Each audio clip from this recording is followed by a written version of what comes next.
Welcome to the EUVC podcast. Today, we're going deeper than the usual CVC conversation. We're talking to Ro Gupta, CEO and Managing Director at Woven Capital. Woven, of course, is one of the most serious corporate venture platforms globally. They're backed by Toyota, operating at real scale, and with a clear ambition to shape the future of mobility. This show is not investment advice, and the hosts of this episode may be invested in the funds and companies featured. Ro, it's awesome to have you with us. Likewise, gang. Thanks for having me on. We will talk about the robots behind you, I'm sure, because that's everyone's going to be all focused on that. To those watching this or only listening to this, Ro has two very interesting looking robots behind him. They're very cute, Ro. These are our podcast robots. Yes, that's all they do is look cute on podcasts. That's their job. I love that. I love that. Jeppe, could you say a bit about Woven Capital? Give some words about why we love having the team on the pod. Yeah, we got to know Woven a good year back. I think when you meet someone with the ambition that the Woven team has, then you're getting truly engaged. We had the pleasure of hosting an event at the Drop in Malmö, Sweden last year with Woven. And, we have a growth investor here, looking at Series B and later on, and also being very active in the European market and having done a larger engagement with the UK as well. So I'm all eager to hear, what the lines that Ro are setting up for Woven going into 2026 and further on. Ro, looking to you now, you just stepped in literally today. The role was announced, CEO and Managing Director of Woven Capital. Can you tell us all a bit about your journey inside Woven? You've been part of the team since 2021. So both that and then also kind of what are we looking at now? Well, yeah, my journey to Toyota really started actually as an entrepreneur myself.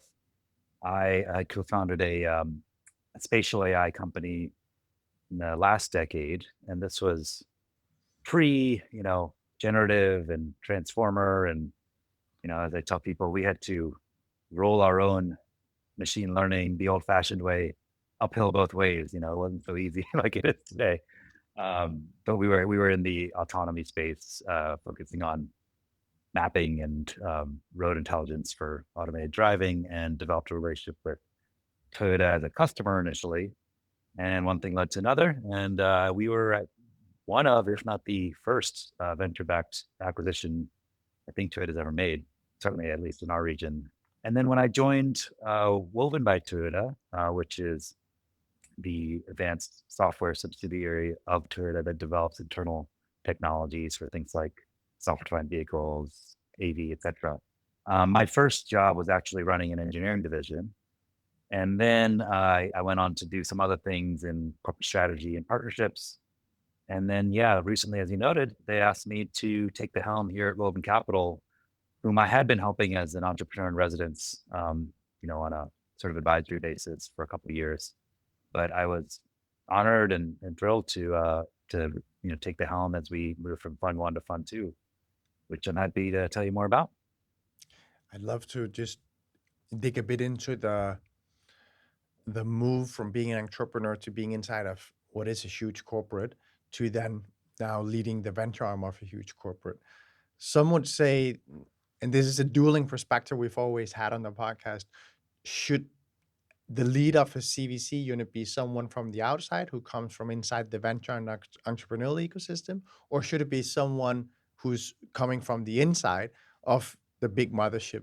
Can you talk a bit about, reflect a bit on that, and also your own dispositions and inklings as an entrepreneur by heart, but then you've been part of a big machine for a long time, and then reflect on this in the context of the role of leading a venture unit?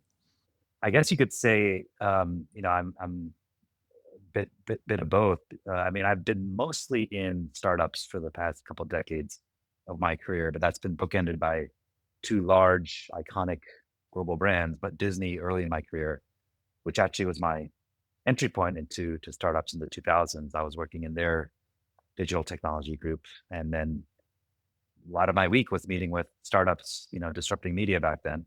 And then I did go on to join one of the very first Y Combinator startups in the 2000s. And then the next one after that was the one called Carmera that I sold to Toyota, as I mentioned.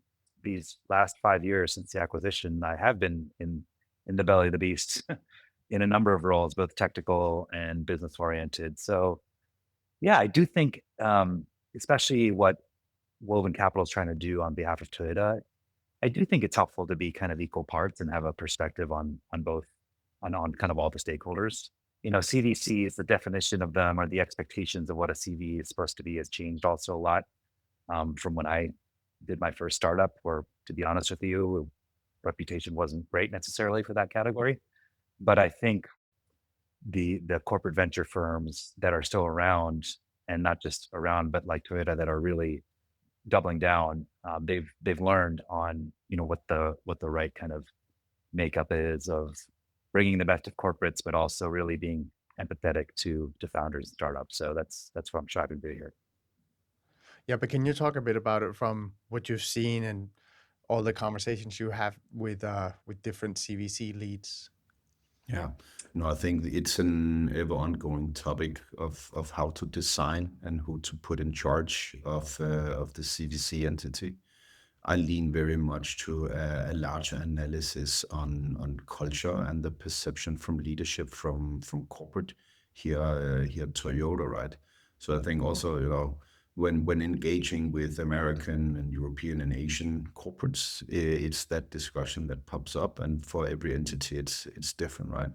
So, and you can see that now, Woven has been around for quite some time now, and they're settling in, and I think Ro will find his ways in the system, right? But it's a lot of work, and Ro, maybe could you share just a few sentences on the spend of your time, right?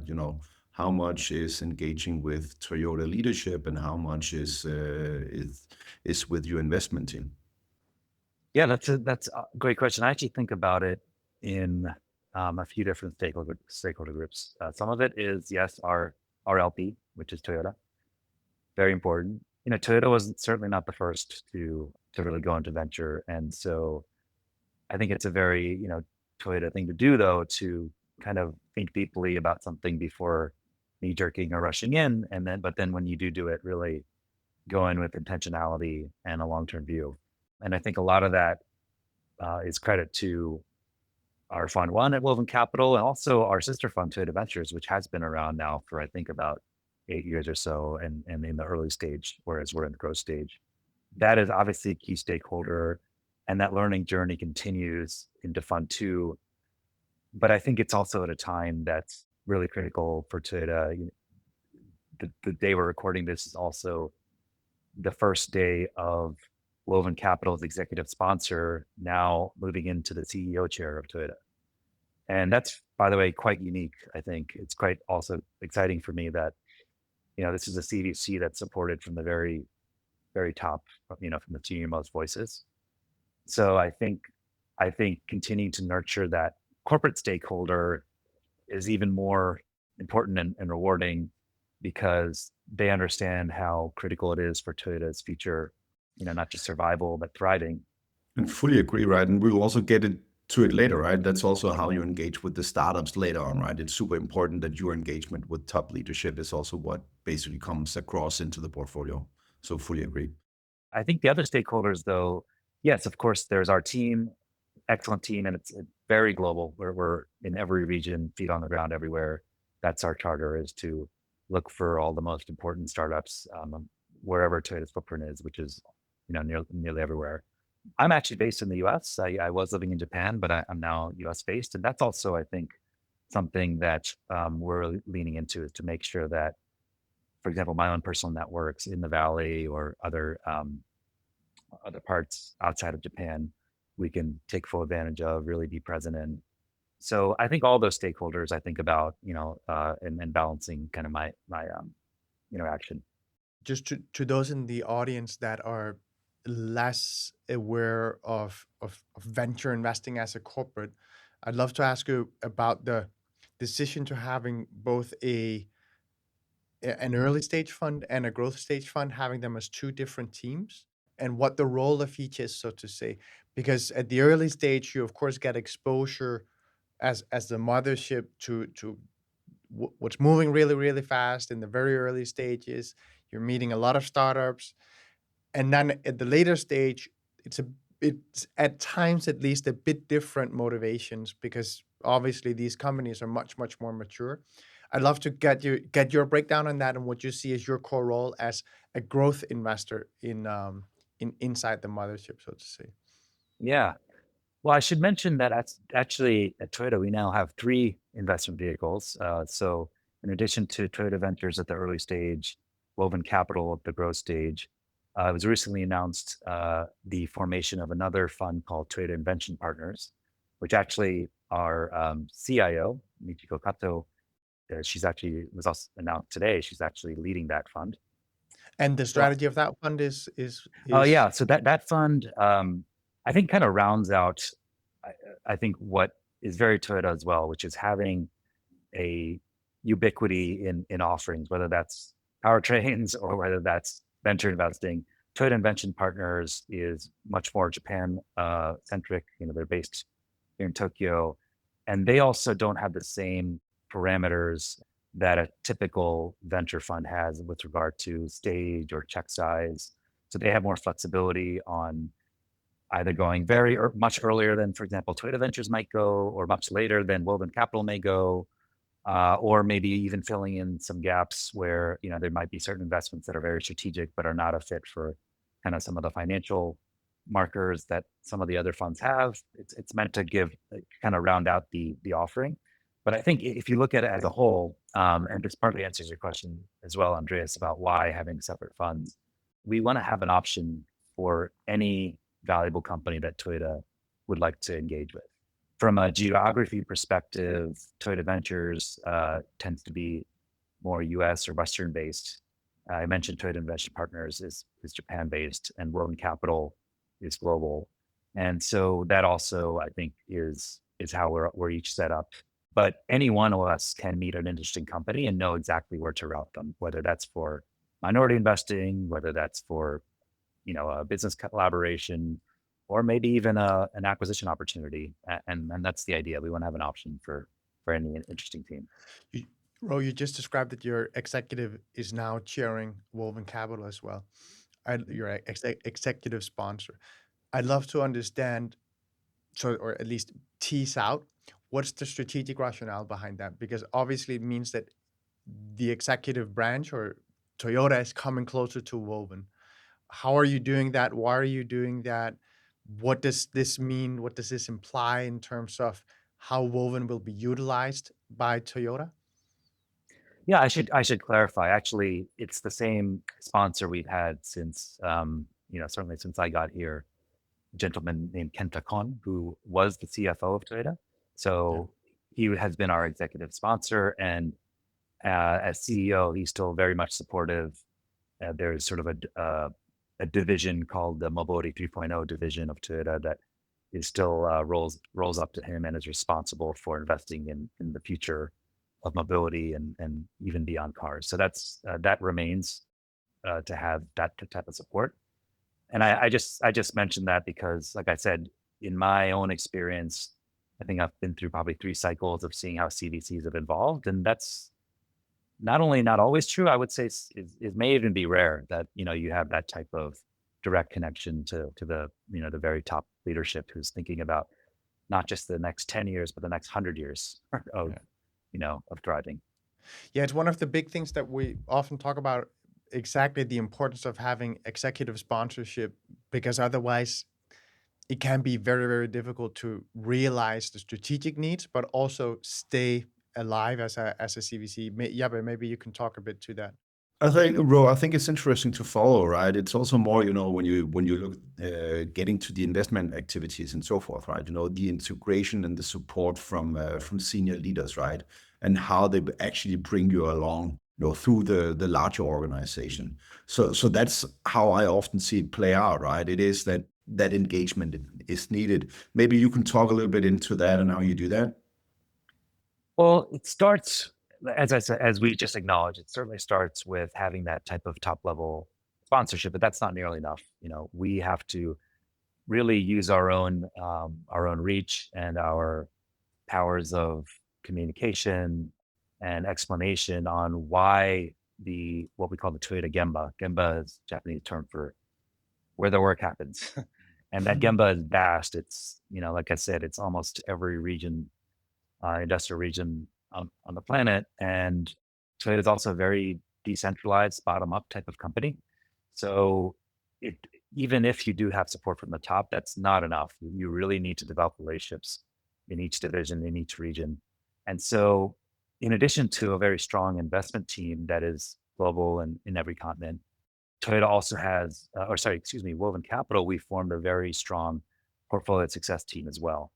And their job is very much to develop that bottom up relationship and really be able to understand everywhere in the Toyota universe. Two things, actually. One is what we call inside out investing. So if you think about, let me indulge me in a nautical metaphor, if you will. So if you think about Toyota as the supertanker, traversing the seas, has massive force and power and can reach anywhere. And, I could go on, but you get it. But the way that CVCs like Woven Capital can serve that supertankers, or sometimes we use the metaphor of speedboats. So we are able to go on missions very, agile in a very agile way.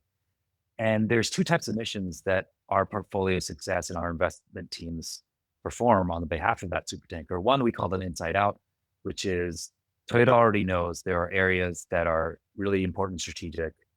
There may be gaps, there may be areas we want to accelerate.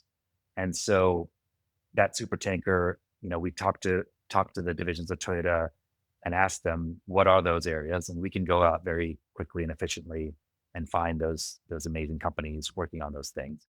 Of course, when we're out there in those foreign lands, we also see things that Toyota doesn't even know what to ask for yet. And so that's what we call outside in investing as well. So I think it's that duality. That, by the way, I don't think all CVCs share, but I think part of what I love about this job is we have both missions. And it's something that our leadership wants us to do. Yeah. No, I think it's great with this, ambassador network that you try to create, right? Because it's super important to have the backing from the employees, right? And this speedboating, you also talk to, the inside out, right? Where you kind of go around the organization, figure out what are the challenges that are needed, right? It's almost it's a part of venture climbing, as we also sometimes touch upon in the show, right?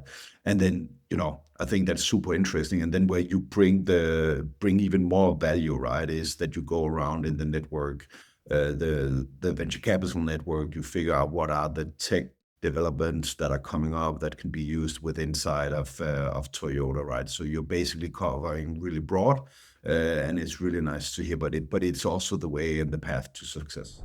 Ro, I want to ask you a difficult question potentially. Venture is notoriously moving on cycles and moving very, very quickly. Whereas a corporate, and especially a famed one as Toyota, moves with a longer horizon, and they will tend to not get as caught up in a hype cycle as venture does. I'd love to ask you how you navigate that to make sure that you're, on the one hand, moving as fast as venture, but on the other hand, moving very much in sync with the machine of Woven, with the machine of Toyota. As an example, we've got AI that if you're in the venture group, you almost think that any organization is obsolete because in the future it's all going to be robotics. And if you're in a corporate world, it's much more, there's something going on here. We got to bet big, but it's also very much just exploratory. How do you straddle, if we take that as a use case right now, AI, you come from it yourself with your startup in the past. How do you navigate what's happening in AI as an investment space with a venture group that's moving incredibly fast, doubling down on what feels like absolute moonshots that you can't imagine be integrated into any organization because they're either going to disrupt them completely or they're just like not a fit, so to say, and then make that work together with this massive corporate that probably to a large extent has not yet caught up with the changes? Yeah, it's a very good question, and I think I'll piggyback off my own comment about this sort of multi-path diversified approach, which is it's very much a Toyota a general approach. So the analogy might be something like I think I referred to before powertrain. I think largely because Toyota is so global and does have to already cater to so many diverse circumstances around the world, it can never be either it can never be too indexed into an incumbent technology or a future technology. Toyota really has to have bets and the optionality to, throttle up or throttle down as things evolve. And so we've seen that already, for example, with ICE versus hybrid versus EVs versus fuel cell. Toyota notably has really stuck to its multi-path approach. So far that has paid off. Now it's still no guarantee because that throttling up and down is all every year, every cycle decision. But I think we've seen how hard it's predict in advance just how quickly something will continue to accelerate versus where the troughs of disillusionment are, and then when they pick up again, right? So I think you can extend that to investing as well. And this is why, again, we have now 3 different venture funds. In addition to that, it's not just about venture investing. There's many other kind of innovation ecosystems within Toyota that can catch just about every technology at whatever life cycle it's in to make sure we're seeing everything. And so, for example, with AI, there's some aspects of that AI that are quite mature and they are now making them into mass production and were not when I joined this company. And then there are others that are very interesting and are moving faster than we ever thought, but still not quite real yet. But having, say, early stage vehicles, later stage vehicles, even sort of discovery mechanisms, even if you don't invest those speedboats, it allows us, I think, to monitor them all and do that throttling up and down as we go. Can you, Ro, be super concrete on AI as a field that you're looking at now, as an investment field? Were you excited? Were you less excited? And also maybe on the structural level, how have you gone about it? Do you build a big thesis inside Woven on this space and say these are the types of solutions that we're looking for because they map into Toyota super well? Or is it more opportunistic? How do you form your conviction around a space like AI? Yeah, well, I think maybe I'll answer the question by giving you a little bit of an idea of the areas that we've been focusing on, because again, we are growth stage, both strategic and financial CVC, and what that means is we tend to want to balance, on one hand, looking at the frontier and not being too limited, because again, especially for the outside in speedboat missions, we want to make sure we're looking at those areas that Toyota may not be thinking about and stretch their thinking. That's our mandate. However, because we are later stage, we really do want to be able to at least see a path to Toyota being able to work with that technology or the specific company in our foreseeable time horizon, right? So given that, if you think about generally the things that Toyota, just from a DNA perspective and a historical perspective, is very good at, it's building things, it's moving things, and increasingly, because of digital technologies, because of new grid technologies, it's connecting those things. And so under Build, Move, Connect, I would say there's about a half a dozen more concrete categories that have been the most active from Fund 1 and now as we look to Fund 2. Under Build, I think certainly advanced manufacturing, a lot of that is now very much AI-enabled manufacturing is one of them, but that goes across the supply chain. That could be materials, that could be any number of things. Next is physical AI, and particularly like next generation robotics. And we can talk about that in a second, about even breaking that down a little bit further about what we're looking at. But that would be under Build. Under Move, of course, Toyota is known for cars and for terrestrial mobility, and we still continue to look at investments there on the next frontier of that. But we've also been quite active in aerospace, both, for example, on things like eVTOLs and at Woven Capital. A number of our last investments have been in this new emerging space economy. And then under Connect, I think there's also more AI subsegments there as well, particularly in what I would call IoT, data and AI, or sometimes we say distributed intelligence. And that could be types of AI, that allow us to continue the journey beyond the vehicle. So that might be through voice, or that might be through home robotics or things like that.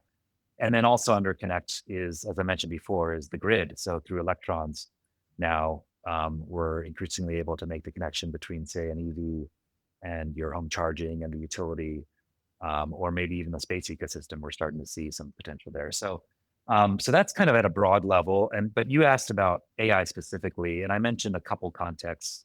One is what we're saying, physical AI. A lot of what's in big industrials like us are looking for is, what is the future of industry, of labor, and especially in the context of, say, a warehouse or a plant. I think everyone is very intrigued by some of the buzzwords, like world foundation models is a big trend right now in terms of moving to the next generation of AI models. Another one, of course, you see are humanoid robotics. And I would say those are still frontier technologies that are very interesting, but there's still some ways to go on, how closely, immediately a big company like Toyota can use a lot of those companies. However, we have made some investments in some of the precursors of that. I would say one of the filters that are important for Toyota is human centricity. So really learning from skilled humans, I think, has been long. It's been a tradition of what we call Jidoka at Toyota, and that I think will continue in our investment lens when it comes to physical AI. And then I mentioned the other term I mentioned was distributed intelligence. So that might be, as I said, AI that can kind of be almost more ethereal and kind of help us continue the journey beyond the car. So maybe some hints for you there, Andreas. Ro, it's super interesting to hear kind of, the investment themes and where you move around, right? So we also have a lot of founders listening in on the show, right? And the two of us know that from a corporate side, we want to put kind of our strategic value to play. But when you talk to founders and when you work with founders and invest into them, what is it that the startup should expect from that engagement with you? Well, first off, to give us a plug, please reach out. We're open for business. We have, maybe we'll save the plugs for the end, but since you gave me the window, we're very much want to hear from your founders. But yeah, I think for us, maybe I gave some hints at some of the active categories and how they ladder up to, the unique strengths of Toyota. But yeah, for Woven Capital, we are at a growth stage. So we are generally looking for companies that are at a certain level of maturity where, look, the technology is working. We can see that there's a growth a pattern. We can also see, that might be in traditional metrics like revenue, but that might be in other ways as well. But importantly, I think the ultimate test is, can we see the 1 + 1 = 3 with Toyota? You might call that, can we see the alpha? And that, by the way, that doesn't mean that has to be today. We make investments all the time where there isn't just yet a formal, technical collaboration or even business unit sponsor, but we've developed conviction through our diligence process, through our internal socialization with our stakeholders at Toyota that yes, we see it. And we know that through our portfolio teams and through our senior supports that we can make a really strong connection there. Yeah. I've always, when I worked with corporates, and have done portfolio modeling, I've always measured on strategic and financial potential in the investments, right? And on the strategic side, it has always been around, how can you leverage, Toyota's asset, brand, customer data, and expertise within these startups. Do you have a way where you kind of, measure the strategic success of your investments? Yes, absolutely. Well, first off, one of the statistics we're very proud of and intend to maintain or expand is I think we're at least 80% of our portfolio with some kind of active engagement with Toyota, which is not true in my experience. Again, I've been, in startups and a founder now for a couple decades, and I have not seen that very often with CVC portfolios. So that's for one. I think that's very much also, one of the top KPIs for Woven Capital. I think certainly you have to start somewhere, and I know that firsthand because I wish Woven Capital existed when I was an entrepreneur working with Toyota. We had to sort of figure out how to navigate the machine ourselves. We had some help as well from some friends, but we were sort of trying to figure it out as we go. But I think also just quite frankly, what founders say. And founders are very opinionated, as you know. So they're not going to sugarcoat their feedback.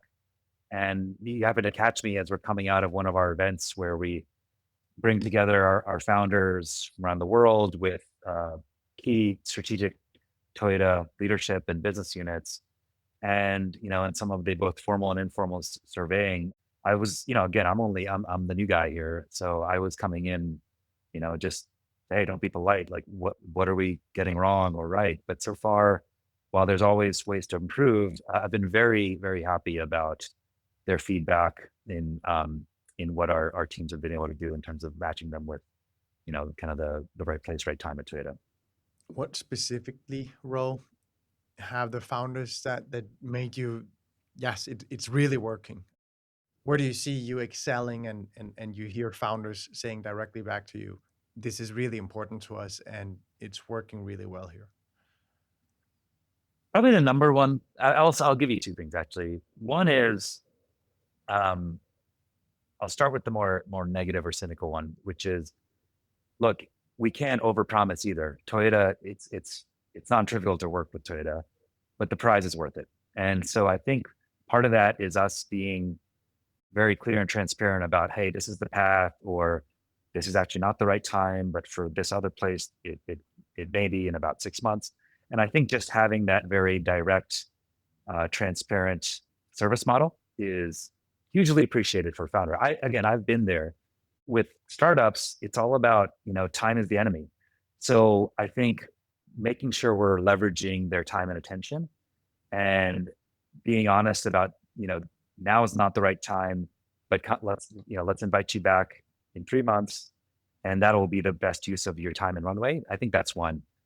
But I think ultimately the thing I love to hear, again, given my own personal history with startups and also with CVCs in multiple cycles, is they tell me that Toyota and Woven Capital feel different.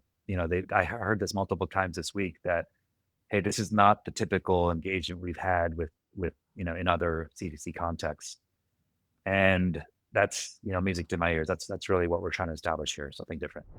You always, of course, also always have VCs on the cap table when you're investing. Can you talk a bit about collaborating with the venture ecosystem and how you're doing that? What you're listening for when you're talking to the VC ecosystem? Yeah, actually, we're fortunate to have some really great traditional VC partners and folks that we invest along with, both formally and informally.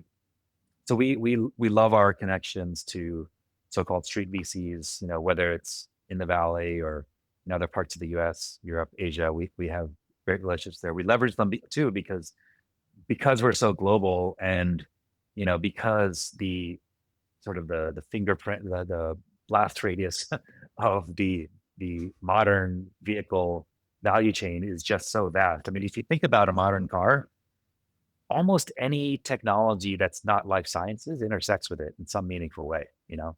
And so because of that vastness, we can't do this by ourselves.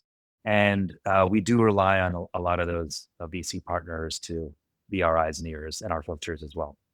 It's very common in VCs to, meet other VCs and compare your books. That's good.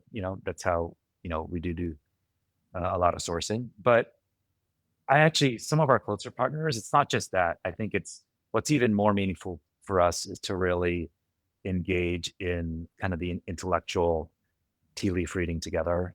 And one of the things we can bring to them is we can tell them what a massive industrial like Toyota is thinking and where we feel our gaps are, and almost like a request for startups. This is a term that I think Y Combinator made popular years ago. So you hear that sometimes from the financial VCs, but I think also from corporates and CVCs, we should be doing that as well. And then you have this great dual exchange of, hey, this is what we're looking for, or this is what we're seeing. And I think that's where we get really excited with some of our closest partners. Speaking of what you're seeing, I'd love to get your perspective on the market in Europe, because you're actually leaning quite heavily into Europe. You've established a good partnership with the UK government. You're really investing here. You've got good, powerful boots on the ground here. I'd love to ask you, in this, maybe we should use the build, move, connect framework. Where are you seeing Europe really punching above our weight, and what makes you excited when you're looking at Europe? I mean, honestly, I think all aspects of those categories I mentioned, we're interested in Europe, and as you said, we're looking to spend even more attention there. Couple reasons why. One is in certain areas, Europe ends up being a bellwether, or willing to be first. We certainly have seen that in a number of say energy and climate and circular related technologies, and that is always useful. And by the way, I should mention that Toyota's business in Europe has really grown. They've developed some, while it's not as big as the US and Japan, even since I've arrived at Toyota, I believe the market share and the vehicle volumes have become significant. So that is also helpful, because we have, very much a real industrial footprint in Europe. And back to my previous point, then that's useful, because then we have that two-way feedback loop, right? Secondly, just geographically, Europe is really well situated, because it's not just Europe, it's the other time zones. For example, so much is happening in the Middle East around, investing and technologies, Africa as well. So it's useful to have folks literally in that time zone. And, again, a lot of the centers of gravity in Europe end up being sponges for, that full longitudinal sleeve of the world. And then the other is on talent. Incredible talent in Europe. Like, for example, in AI, they can be more accessible sometimes than, let's say, competing for that talent in other regions like the Valley. Some of the most incredible teams I'll single out AI, we've seen are from different parts of Europe. And quite frankly, some of the valuations are also sometimes more reasonable as well. So many reasons why you've already seen us been active there, and we'd like to be more active.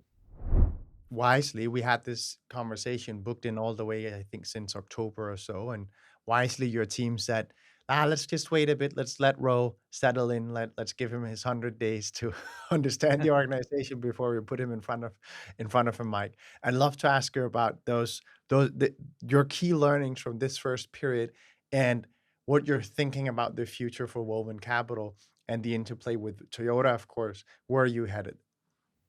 I think the biggest, I could name many things. This 100 days has felt like 1,000 days, but in a good way, because there's been a lot going on here, including, as I mentioned at the very top, we've had, we now as of today, have a new CEO of Toyota, and there's been, Toyota's really showing it wants to play offense on a number of levels. But more specifically, I think, well, actually, maybe talking a little bit about our new CEO is useful, because in the press around Kwon-sun's new appointment, as I mentioned, he was a CFO of Toyota before that. And so much of the narrative in the press, which is natural, is, oh, okay, Toyota's bringing in a fiscal expert to, really make sure Toyota remains strong financially, which is all true. As you know, there's been a lot of pressure from many companies, certainly in the automotive industry, in the past couple of years, with increasing prices, increasing costs, rather, input costs, tariffs, every single angle, there's been pressure there. So it is important to always remain strong, and Toyota's always been known for having really healthy margins for its automotive peer set, and doesn't want to, wants to certainly see that be sustained. But I think something that was also written about, but maybe a little bit more subtly, is, Konson's objective for that, to kind of really make sure that the P&L side of Toyota is strong, is to, in parallel, ensure that the balance sheet side of the company which it has gotten even stronger these past couple of years of record performance, can be serving the future of Toyota. And again, as I've said, playing offense for the future of Toyota by doing things like investing from funds like Woven Capital.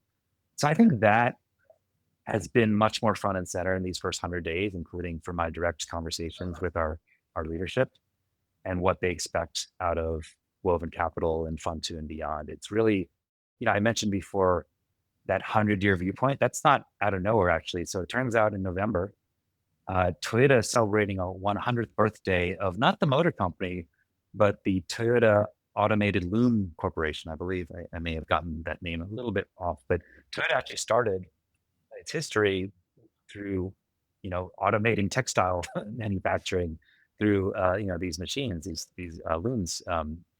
And, but it took a leap, and it took courage in history for the son of the founder to see what was going on in the US with automobiles as really the next big important innovation of the world.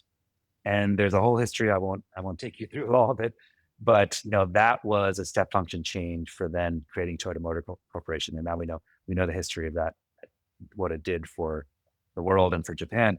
And so that, I would say, to answer your question, is the next challenge for the next 100 years. How can we discover what those new leap opportunities are?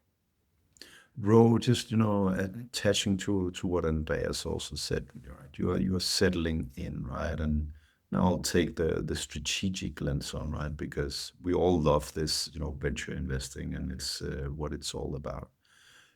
Have you found and have you seen any clear points where you can make more strategic relevance for Toyota in your role as you move into the future? I do think actually our first fund was a good learning exercise, and actually the build, move, connect parameters I mentioned are pretty true to the investments we made in Fund 1. But I would say a lot of that was kind of just bottom up, seeing what felt right, and kind of listening to the business units on what they wanted. I think going forward for Fund 2 and beyond, we can be a little bit more top down, a little more intentional because of what we've learned. And also because I think our leadership now also has more of their own learnings, maybe more opinions on what those new leap opportunities might be. I also mentioned that I think perhaps a delta, at least in my thinking, for this next fund, is not just in standalone products in those areas that I mentioned, but in integrated systems. And you're seeing this now also in the rest of the universe of industrial technology, where it's not just you build things, and things that move, and but how can you connect those dots where manufacturing and compute and energy and communications and mobility are all kind of part of a system. And I think that's also where really new value is unlocked, as opposed to just linear value creation. I want to go back to your statement with what's the thing for the next 100 years, because I think that's what we're all staring into now. I think we had a Ford moment about, I don't know what, quite a few decades ago now, where we got the car that changed completely how mobility it would be done for the future going forward. Now it feels like the future of work is at play. We don't know what the organization in the future will look like. I'd love to ask you, being woven out of Toyota, how wide do you go when you're thinking about this next 100-year leap? Do you go as wide as saying, it can be literally anything that just uses the core capability of Toyota? Or where's kind of your parameters when you're thinking about this world that we're about to step into and finding the next right road for Toyota over the next 100 years? Yeah, honestly, Andres, that's precisely why we've tried to kind of introduce some of these high level, these more abstract build, move, connect, guardrails, because I think that's been wide enough to give us quite a bit of latitude. Those are interpretable fairly broadly, but they anchor back to unique strengths and DNA of Toyota, right? And I think a lot can happen in 100 years. So who am I to say that Toyota couldn't be a leader in, I don't know, biotech or agriculture or something like that? But again, by the way, we do have ways to discover those things. For example, through our sister funds, who do have, maybe more exploratory or even more flexible apertures than we do. For us, though, as we talked about, one of our success metrics is to, in the foreseeable future, see a union of the startups we invest in and what Toyota wants to start getting even better at or newly get good at in the next, say, 5 years or so. And so that's why I think, those pillars, build, move, and connect, we feel are balance those things. And I think there's also some other filters. I mentioned some of them. Human centricity technologies, human-centered technologies tends to be very core to Toyota. Sustainable systems, of course, and also ubiquity. So, many of Toyota's slogans end with "for all," and so typically any of those things we talked about, while they may start out fairly niche, we need to see a path for them to truly be global, to truly be for all, not just for the few. Yeah.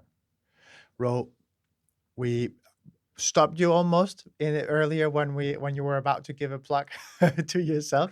Now Yeah. we're at the closing of the podcast, and I want to give you the opportunity to plug whatever you would want. All right. Well, I'll say again, for those who missed it, we're now on our next fund of 800 million. That brings us to over 1.5 billion in assets under management at Woven Capital, and over 3 billion in CVC assets under management across Toyota. And since I joined Toyota, we're at 3 times the number of funds, 3 times the number of continents, and 3 times the number of billions that we're managing and investing. So all to say that we're very much open for business. So all of the founders and also investors who think we can work together, please come look us up. We're at woven.vc. I'm on LinkedIn. You can ping me directly, ro@woven.vc, but you may also know some of our folks who are active in Europe. So come find us on LinkedIn or any of those places. Love to hear from you. For the European founder, here you really have a solid corporate team that has immense investment experience and can take you into the B, C, and D rounds. And we don't have many of those in Europe, though. So dear founders out there, reach out to the Woven team. They're there to bring us into the future as what we are preaching for EUVC. Yeah, but Appreciate it. you said exactly what I wanted to say. I was about to say that I can personally vouch for the European team at the Woven Capital. Good friends of ours, people we really love working with, and people that I feel are doing a great job in straddling the chasms that it sometimes is between venture and startups on the one side and corporate on the other. It's been a real thrill to work with the Woven team, and I think that you'll do continuously great work here in Europe. Ro, thank you so much for coming on the podcast, finding the time. We are not in the same time zone, so this was a bit of a special timing to get this done, but we did it, and thank you, we did so. Thank you, gents.